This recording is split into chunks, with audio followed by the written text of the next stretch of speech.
Welcome to episode 14 of the Sports Geek podcast. In today's episode, we wrap up Seat 2013 with guests from Indiana Pacers, Boston Red Sox, New York Jets, to name a few. Welcome to the Sports Geek podcast, the podcast built for sports digital and sports business professionals. Now, here's your host, Sean Callanan. Thanks, DJ Joel. My name is Sean Callanan from Sports Geek. This is episode 14 of the Sports Geek podcast with some of the interviews from Kansas City, Seat 2013. On this episode, I'll chat to Kevin Naylor from the Indiana Pacers and Steve Connelly from the Boston Red Sox about the development of the IT space over the 7 years that they've been attending Seat. Also, lucky enough to have Russell Scabetti back on the show. He gets time to fire a few more questions that he didn't get to ask Paul Greenberg in his CRM Q&A session. We also talk to some of the Team Black Shirts, the intern team that helped make sure that Seat 2013 ran smoothly and how they're finding their way into sports. And we wrap up this podcast with an interview with an exhausted but inspired Christine Stoffel on the back of another successful Seat conference. So let's get started.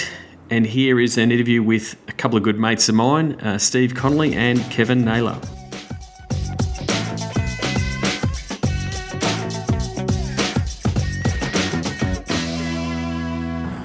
Well, here we are at Seat 2013. Things are wrapping up. I'm here with a couple of good friends of mine and fellow steering committee members. What's your name again? Oh, sorry. It's at the end of 3 days, you just forget people's names. I am just my good friend Kevin Naylor, who's been on the podcast before. Welcome. Well, thank you there, Mr. Sean. From the Indiana Pacers, and we've got Steve Connelly from the Boston Red Sox. Thank you. Appreciate it. So first of all, I mean, you guys are original Seat guys, propeller heads. First of all, tell us what your role is at your organisations. I currently am in the role of VP of Information Technology for Pacer Sports Entertainment, which includes all of Bankers Life Fieldhouse, the Indiana Fever, and the Indiana Pacers. And I have been in that role for close to almost 14, 15 years now. And absolutely love it because it's basketball and it's being an IT geek. And I did see you were showing a bit of bling the other night. Very proud of getting a championship ring. Our 2012 WNBA champions, the Indiana Fever. Congratulations, and a very exciting season coming up for the Pacers. Absolutely. I am so thrilled and excited for the upcoming season because we've made some amazing draft picks and some trades and pickups, and the core group of guys are all coming back, and we are just going to have an amazing team. And Steve, yourself? I'm the director of IT for the Boston Red Sox. We take care of not only Fenway Park, the Red Sox, Fenway Sports Group, Fenway Sports Management. I've been in the role for 13 years and lead IT from that standpoint. And I would echo what Kevin has said. It's the great. I love I love the sport. I love working in sports and working with technology, so it's a lot of fun. So here we are in Kansas City. Things are getting packed down. And last year, 2012, you were our gracious host in Boston. What have been your key takeaways from this conference? Well, there's a lot of talk about DAS and Wi-Fi. I'll tell you that much. We were finding people for DAS and Wi-Fi discussions in 2011, so. It's still a problem that needs solving. Do you think we're getting closer to finding the right solutions? I do. I think we're at the point of it's no longer voodoo, and there's a roadmap and how to address, with being able to enhance the fan experience. I think the whole key of DAS and Wi-Fi, it's the road, it's the infrastructure. One of the takeaways that I get is, if you don't have that, then you can have as many widgets or cool applications or whatever, but they got to work, and you got to deliver the data to the fans. And if I look back at the tweets going from the conference on the hashtag Seat 2013, one of Dan Magala's was the most tweeted, and he said Wi-Fi should be a resource like restrooms are a resource at stadiums, and that is becoming the expectation of fans. Commodity. Picking up your then guest they phone. want Wi-Fi in the restrooms. Yes. Of course. So, I mean, what about you? What about yourself, Kev? Well, I think the biggest takeaway too, which was one of the previous sessions that we had this morning, which was the convergence of broadcast and IT, and that coming to fruition. I just think being able to work with that group, especially being from the IT side, is going to start just allowing us to do many more things as a whole, as a facility, and understanding primarily what the broadcasters or what the events want when they come in the building, and being able to offer that to them and communicate to them in a meaningful way that we all achieve the end result, which is putting on the best event possible in our venue. Yep, and we saw that. We're lucky enough to go to Sporting Park on Saturday night and see what the Sporting Innovations guys are doing, and to be able to be at the game, see a shot on goal by the Sporting KC guys, open up their new Euphoria app, and there's right the vision right there. yeah, Multiple camera angles, Right. and that doesn't happen if broadcast isn't playing alongside. So they're cutting it for the broadcast, but they're making sure the digital guys are getting it straight away.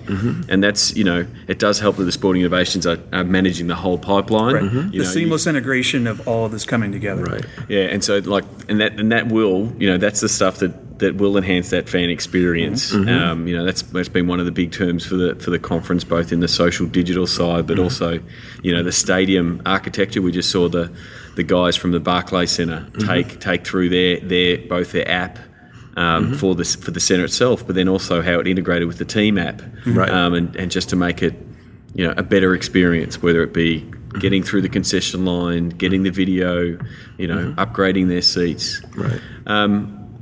Just going a bit of history with SEAT. I mean, how many SEAT conferences have you guys been to? Are you alumni of all 7?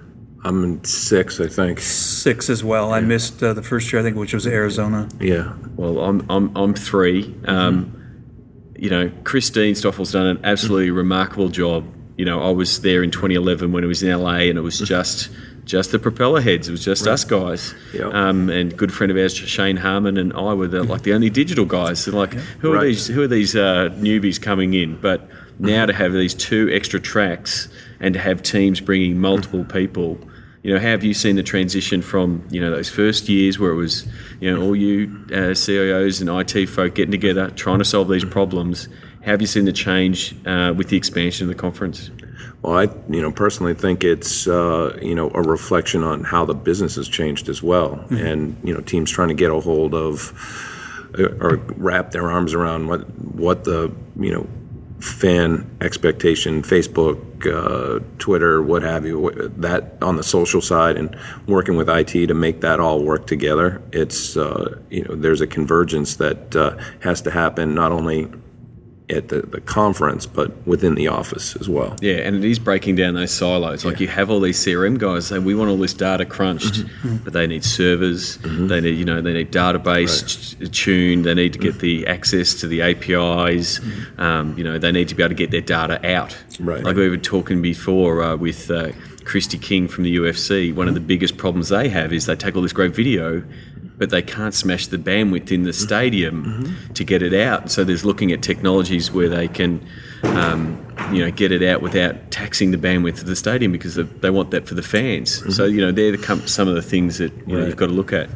Thank you very much for coming on the show. I look forward to seeing you guys in New York. Yes. For 2014. Yes. Next year. I want you to both take yourselves a Sports Geek stubby holder and think of me when you're having a bud over the next couple of months. You got it. And thank you very much for coming on the show. Thank you. Thank you, mate. No worries. Go to sportsgeekhq.com for more sports digital marketing resources. Thanks to Steve and Kevin there. Geeks after my own heart. It's actually funny when we're touring around stadiums. What they want to do is they don't want to look at the ground and the locker room. They want to look at the server room and also see how many lines they've got coming around, and they want to check how secure the Wi-Fi is. So they're always on as far as keeping up to date with the tech, but those guys is that they understand the business side of IT. So the importance of working with the CRM guys and the digital guys, And the reason that they are putting in the technology, whether it be the Wi-Fi and the DAS, and making sure their arenas are ready for the smartphone fan, they understand that's what they're trying to deliver. So my next guest for this Seat 2013 podcast, as I said, had a few interviews with a few people on the last day. Lucky enough to have Russell Scobetti back. You'd know Russell from episode 10 of the Sports Geek podcast. Russell's from thebusinessofsports.com. And also he's works in the CRM and is a CRM specialist for the New York Jets. And he had a really good CRM session, QA session with Paul Greenberg, as he said on episode 10, the godfather of CRM. And it was a really good discussion of how sports fits in the CRM space, how they're using it, and also where Paul sees CRM going. So we're lucky enough to continue that conversation as Russell had a few more questions to ask and talk to Paul about both Seat, the sports CRM space, and where he sees CRM heading.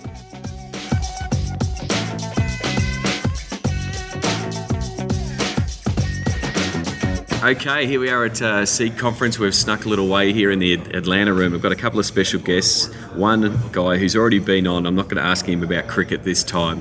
Russell Scobetti from thebusinessofsports.com and the New York Jets. How have you found the conference and the CRM track over the last couple of days? It's been great. I love coming to this because I can't think of another place where you get that many CRM and database in sports in one room, for let alone for a couple hours, but for essentially 3 days. So this is right in my wheelhouse. And we did preview when we spoke to Francis on ABC Grandstand your session, and you just didn't get through your questions, so we had to have Paul Greenberg come on and we'll finish off your discussion. Paul, welcome to the podcast. It's my pleasure. How have you found the conference, coming as a non-sports guy and hearing all the guys who are using CRM and the different kinds of CRM? How do you think the sports market does it? Well, I'm like sort of on one level I'm mind blown, on the other level I'm mind blown. Okay, I'm mind blown on the good side of it that there's some brilliant stuff going on in sports on the tactical level, like amazing things. And particular teams are doing fan experience stuff, or they've got a particularly great implementation of CRM or whatever. I mean, it could be multiple things. I'm mind blown with the minus sign in front of it on the fact that they're not as strategic as I would hope. I mean, they're not focused on the programmatic institutionalization of the practices across the board. They're not focused as much on. They're focused very heavily sort of on ticketing, and they're not focused around on the broad sense. They're not focused around the customer relationship side of it. Really, around how the interactions go with the fans directly. And there's a little less of a focus around that. On the other hand, the opportunity here is just staggering, and the quality of the practitioners is like, wow. I mean, I go to lots of conferences, believe me. I spend 150 to 190,000 miles in the air every year. So, and you want to have a shout out to an airline anyway? Maybe get a free upgrade. The airline I travel on is not one I give a shout out to. In fact, I'm happy to diss them though publicly. So one of the things I did like about your session, and Russell, you raised it about social CRM, and you pretty much said, well, we've got to drop the social because it's just part of the game. Russell, you had some extra questions that you wanted to talk to Paul about. Here's your forum. What else did you want to get out of Paul? No, I mean, that's actually good. I think the next one on the list was building off of that social CRM question. It came down to social listening. With CRM and the idea of aggregating all of this relationship information, everyone's trying to figure out what's the right strategy on social listening, in particular, identifying social influence, and how do we interact and reward with social influencers compared to rewarding those that have more of that high spend type of customer. How do we balance the two? So that would be my question. What do you see in that social listening and social influence space that we can learn from? Let's start on the social listening side. This is, I'll call it like industry kind of, it's sort of a overstated mantra about social listening being the first step. It's not. It's actually a precursor to what the real first step, which is taking action on what you hear. I mean, that's really what this is about, right? And so, if you're, let's say, teams of any kind are decided that, okay, well, we're going to implement some form of social listening, and what we're going to look for is negative sentiment, positive sentiment. We're going to look for find out who the key influencers are. We're going to look for spikes in something. We're going to, positive or negative. We're going to look for competitive discussions. We're going to look for opportunities. I mean, you can do all that with the listening platforms that are out there, but that's never actually the question. I mean, there are companies outside of sports that spend millions of dollars a year on this. And they get reports, and these reports say, okay, negative sentiment, positive sentiment, blah, blah.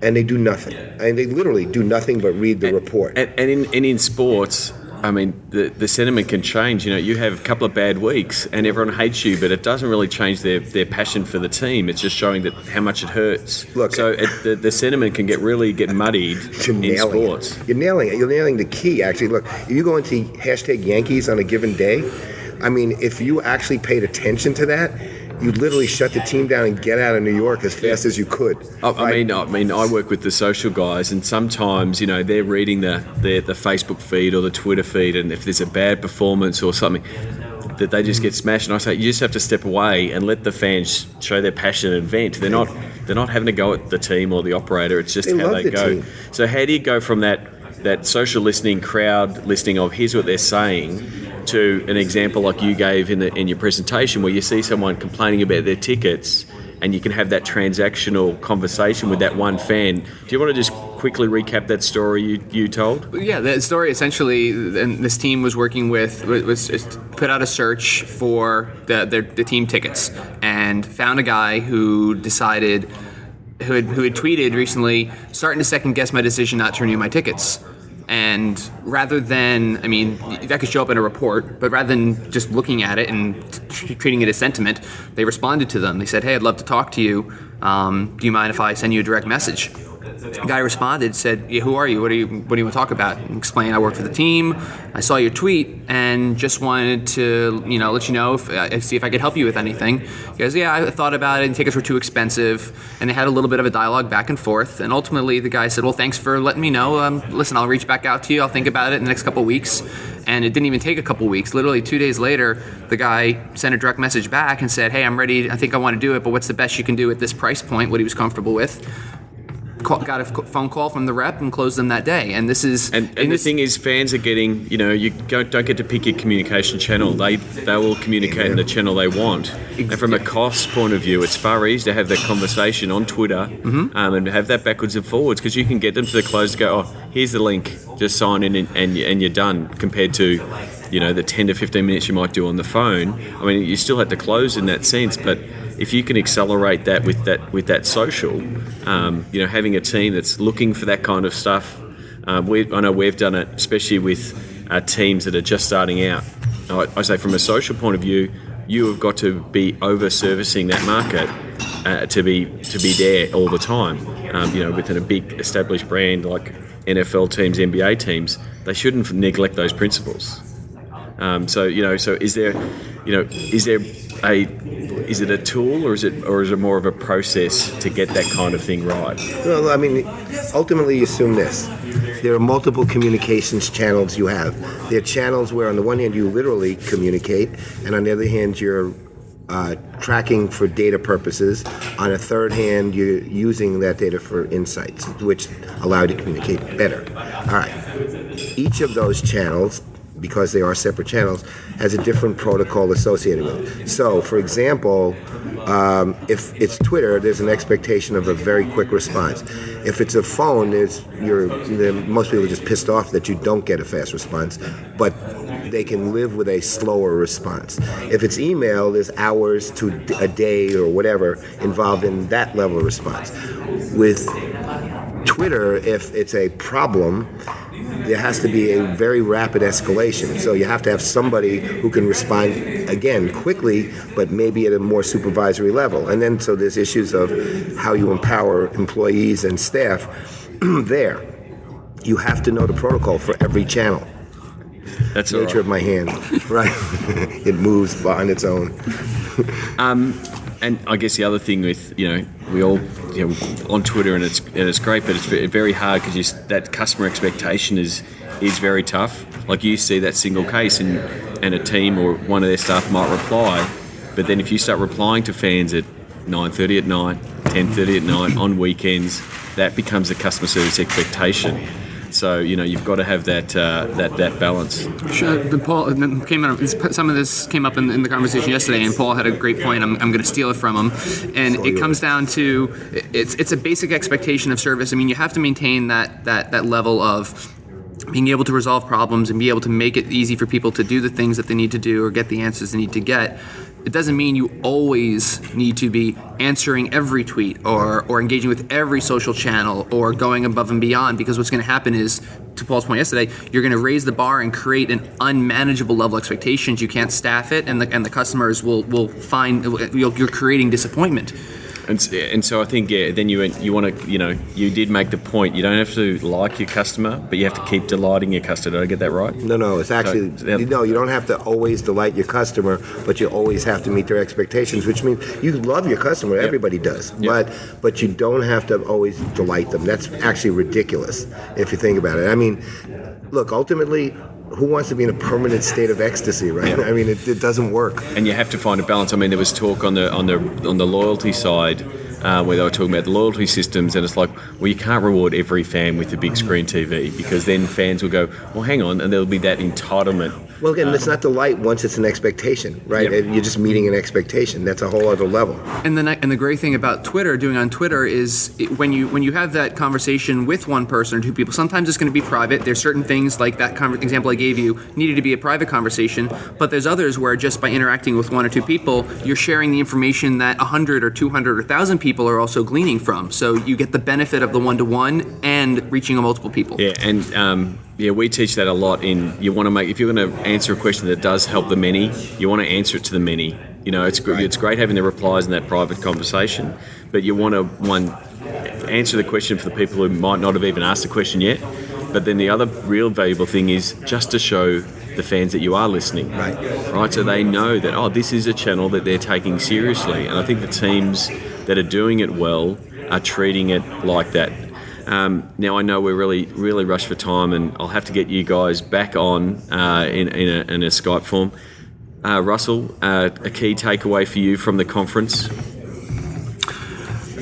Key takeaway: everyone is really, really focused on big data. I mean, I can't think how many times you heard it, but it's not big data. It's a roadmap. It's a path. It's a strategy behind identifying the most important data, identifying things you can act on in the short term, building a plan for the long term, and then that execution strategy. So you don't have to have the same CRM system. You don't have to have the same software. You don't have to have the same organizational structure, but you need to have a strategy and a vision and data, and how data will feed that. And what about yourself? What was your key takeaway from SEAT 2013? The sport. I think that the world of sports, from what I can tell, is aware of a massive opportunity that's sort of there. Sometimes it's just sort of intuitively aware, and sometimes explicitly. And they're right now just beginning to discuss, and this is actually one of the forums for their discussion, how to actually take advantage of that opportunity. And they seem genuinely committed to it. And because this is like a marquee vertical industry and they know it, if I were them, boy, I'd be like on my way out the door now, getting into action. There's that much they can do and take. And the good thing about it, smart people here, man. I mean, look, again, I go to industry conference after industry conference. Every vendor conference I'm at is speaking at something. The reality is this is among the most savvy group of people I've seen, really. Well, we look forward to having you back for SEAT 2014. It'll be in Russell's hometown of New York. So we'll expect some killer case studies from the Jets and all the New York teams. You can take your Sports Geek stubby holder. Thank you, sir. And we'll have a beer in New York. And thanks for coming on the show. My pleasure. You're awesome. Thanks for having us, Sean. Like the Sports Geek podcast? Find us on Facebook.com/SportsGeek. thanks for Russell and Paul for joining me. Kudos for Russell as a member of the SEAT steering committee for the CRM track for getting Paul along to SEAT. A really good get, as I would say, and brought a lot to the conference, joining in with the discussions and the Q&A and just the general networking. Wealth of knowledge in the CRM space. If you're looking to increase your knowledge on CRM, both of those guys online from a Twitter point of view, but definitely their blogs are well worth reading. I'll share the show notes, links to their sites. You can go to sportsgeekhq.com/14 is where you'll find the show notes for this one. My next guests, a couple of the unsung guys that help run things behind the scenes, and they are from the intern team. So for those of you who might be younger in the audience and looking to break into the world of sports, I say listen closely to hear what both BJ and Colin, what their experience was like at SEAT and how they found it. So here it is, my interview with the Team Black Shirts.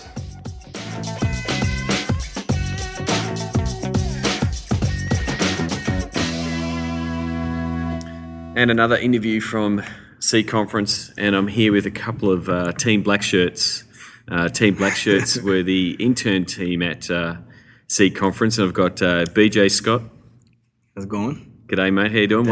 You're on episode 1 of the Sports Geek podcast. I was. One of the alumni. One of the alumni. And Colin Stoffel. How you doing, Colin? Good. I'm doing great. First of all, tell us, you guys have, this is your, how many conferences have you been to? This is my second one, and This is my second one as well. Second one? Yep. And obviously your mum, or your mom, as we would say over here, Christine, has done an amazing job with the conference. Absolutely. And, I'm very proud of her. Very proud of her. And the thing is, it's just gone seamlessly, and that's a lot to, Team Black Shirts. You were running around, making sure everyone was sorted. There hasn't been a hitch for the whole conference. So, congratulations to you guys. Well, we appreciate it. We appreciate it. It's our job, and it's a good time. And from a networking point of view, I mean, one of the biggest things I love about SEAT is the networking events. The fact you get to meet people, and everyone's really open, and we're always talking work, whether it's between the breaks, after the sessions, in the networking events, and obviously in the bars later. You guys done a bit of networking over the last couple of days? I have. It's been an awesome opportunity for me, coming out of school in California and looking to get into this. So your school was California Lutheran University. Yeah, and you've just graduated. In May. Congratulations. Thank you very much. And what about yourself from a college perspective, Colin? From a college perspective, I actually just got my associates in May, and I was going to be pursuing my degree in engineering at ASU, but I decided to sidetrack it a little bit, and I'm actually going to be leaving for the Navy in February. Congratulations. So, Thank you. Congratulations. Thank you. That's a big step. Yep, very excited for that. But I will definitely make sure that every year I try to be an integral part of SEAT, and do my part, as far as, because it's kind of a family business as of right now.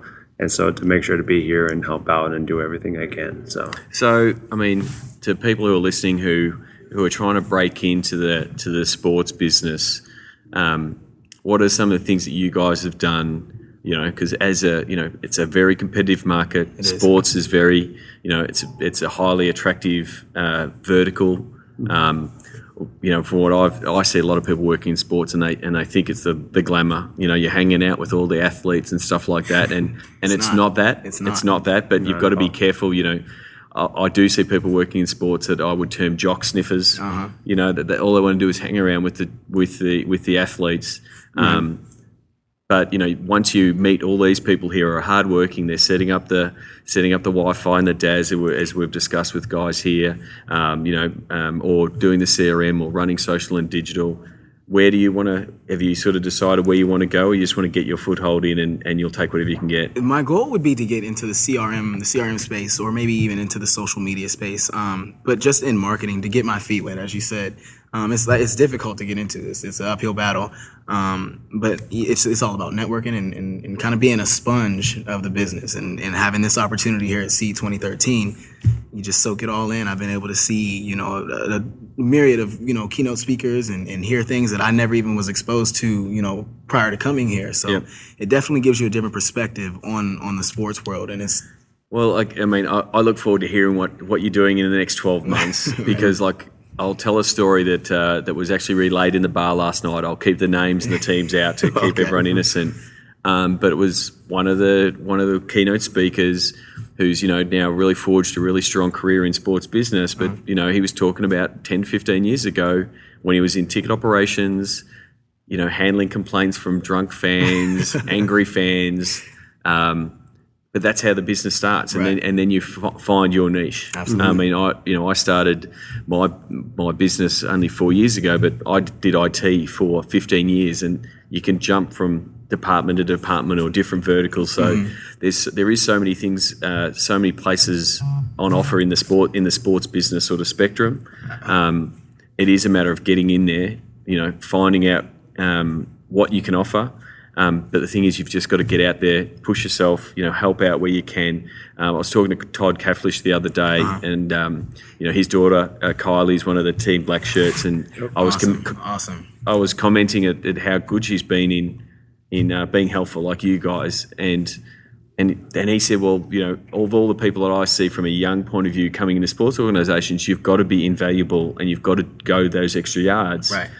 Because then when they're looking at, who we're going to downsize, who we're going to get rid of, that guy keeps delivering and keeps over-delivering. I think that's one of the lessons that, my son worked with you guys, and thank you for looking out for Reese in the Team Black Shirts. Reese has been awesome. Yeah, he's a big part of the team. Absolutely. So he's done a lot with our team, and we're excited to have him. Yeah, so it was great, and like I said, look forward to seeing you guys in New York next year. Yes, sir. Can't wait to be there. For SEAT 2014. Some terrific venues there. We've got Barclays, we've got Madison Square Garden, we've got MetLife. Some killer teams. I know Russell Scabetti from the Jets is excited to be the host. So. Very much looking forward to it, and like I said, stay in touch. And absolutely, how can we follow you on Twitter? So my Twitter handle is BJ6, the number 6, RINGZ. It's BJ6 Rings. See, that's a lot to explain. It is. I think you need to look at maybe a bit of a personal rebrand. And okay. I know we've discussed it before in episode 1, but your handle is your brand.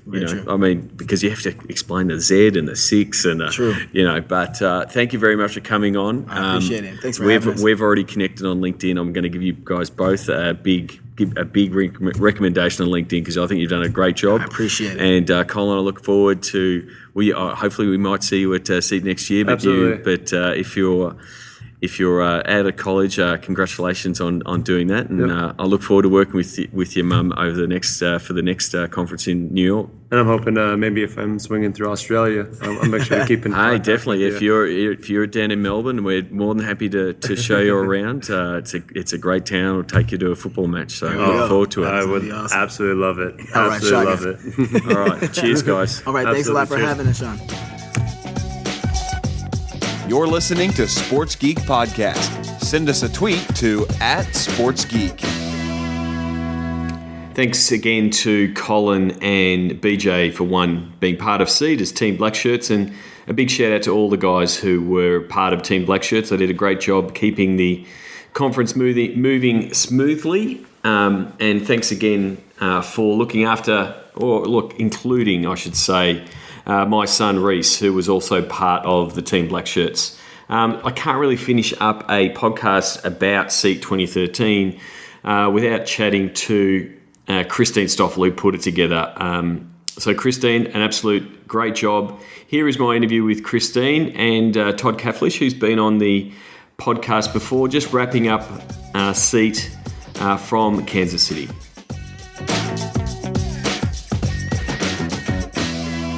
There we have it. SEAT 2013 is wrapped and it's in the books, and I'm joined by one very important person and also Todd Cafflish. So we also want to, first of all, introduce Christine Stoffel, SEAT 2013. Have you still got your voice? That's the first question. I do for the most part. It goes in and out, but for the most part, yes, I still have my voice. And so how have you found it? Kansas City has been an absolutely remarkable host city. Absolutely. I mean, Kansas City really rolled out the red carpet. The venue, the hotel, remarkable. I couldn't have asked for better customer service. There were no issues that weren't addressed right away. and taken care of. I feel that it was successful. SEAT 2013 was successful, really in a big part because of the venue and the level of professionalism that we received from the venue and the host hotel. Yep, and Todd Keflish, who's been on the Sports Geek podcast before, what's been your key takeaway from the conference? They keep getting better every year. Really, it's a matter of looks like a lot more integration. New data sources, that type of thing. More data and business analytics, both on the business and performance, player side of sports. Every year it's always something great and new and cool for propeller heads to take back to their teams and play with. And Christine, I've said a couple of times, I'm really thankful to be part of the conference and to see it grow from when I was part of it in 2011 to seeing both the social digital track and the CRM track really, really grow and really build upon what happened last year in Boston. What's your both feedback of what you've been getting, and how do you feel right now after putting on a conference like this? I am actually so excited. Everybody keeps asking me if I'm just like exhausted. I am so excited and uplifted and energetic. The feedback has been phenomenal. Everybody, the content was rich and it was deep, and everybody walked away knowing that they just got so much out of this. They learned a lot. They built a lot of new relationships, and it wasn't just peer-to-peer relationships, but it was new relationships with a lot of our sponsors as well. The content was great. The venues were great, and it's just excited me even more for next year. And Sean, you've been a part of it for so long, and Todd, you as well. At the end of each conference, we do kind of a wrap-up session. And we just finished that. And the wrap-up session is just it's a very low-key session to where we hand around mics and we talk about what worked, what didn't work. And the feedback that I get every single year creates the program for next year. The changes that people want, whether it's timing, whatever it may be, I absolutely take every single bit of that feedback and build a program for next year. And I'm excited. I cannot wait.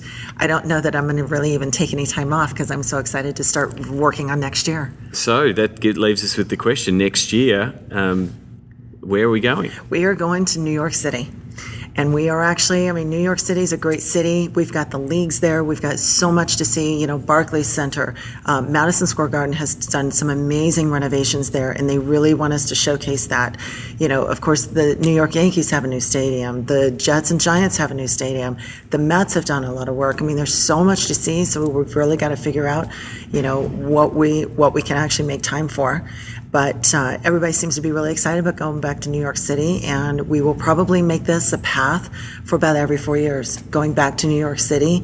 And but other than that, we're going to just keep traveling all over the U.S. and hopefully the world.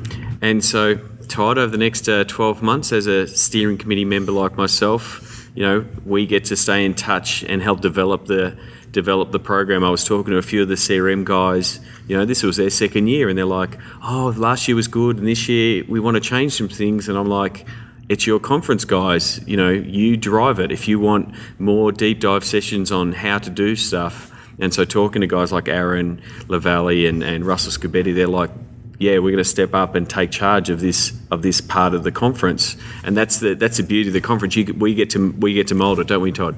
Absolutely, and it is really kind of neat to see that it's really evolved. Thanks to Christine's hard work and the other committee members, just where it's really blossomed on the CRM side, and there's been so much more participation there. And and it's expanding, even beyond that now into really social. Every year it's just better, bigger, and different teams, different markets. Yep. So the really strong presence from the NCAA guys. I just spoke to Chris Freet from Miami, who did a great presentation on loyalty. But he said we don't have this type of conference at the collegiate level where you get to engage with the sponsors about the solutions.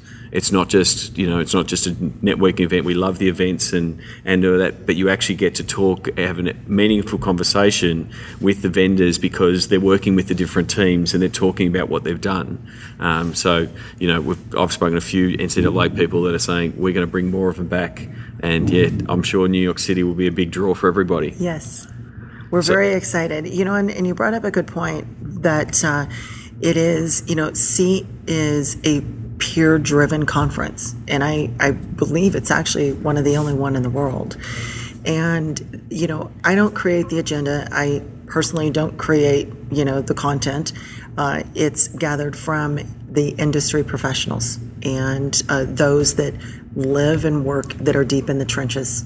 And that's what makes it so compelling. It's peer-to-peer, and we take suggestions every single year. Right now, we're already, our roundtable, our open roundtable took suggestions for, what kind of topics, what kind of panels, what kind of changes should we make, how should we do deep dives, so we're already really building it for next year. I mean, that's why I'm so excited. I can't wait to start putting it to pencil. All right, well, we'll let you go and work on SEAT 2014. Right. So follow SEAT Conference on Twitter for all the updates, and Christine will start sending out that info and start getting those registrations in early, because I think you're going to have to lock the doors pretty early next year. So keep an eye out for that. And thanks for coming on the Sports Geek podcast. Thanks for being the presenting partner with the Sports Geek podcast, and look forward to seeing you soon. Thank you so much, Sean. See you. See you later, Todd. See you, Sean. Safe travels. Cheers.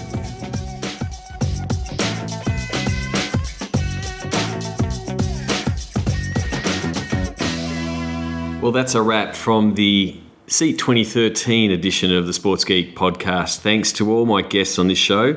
I've actually got one or two more interviews that I will include on future episodes, but back to normal programming as of next week, or as of the next podcast. You can find these show notes at sportsgeekhq.com/14.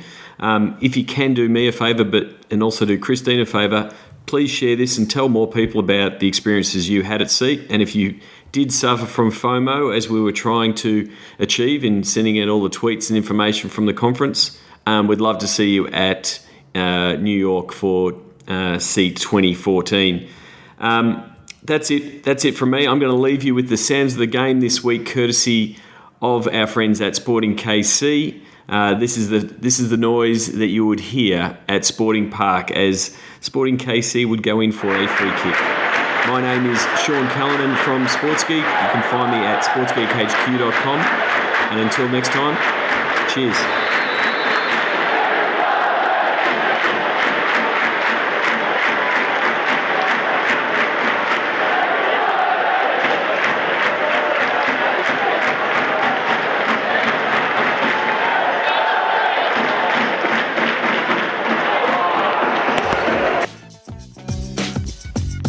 Please leave a review on iTunes. Go to sportsgeekhq.com/iTunes. Thanks for listening to the Sports Geek Podcast.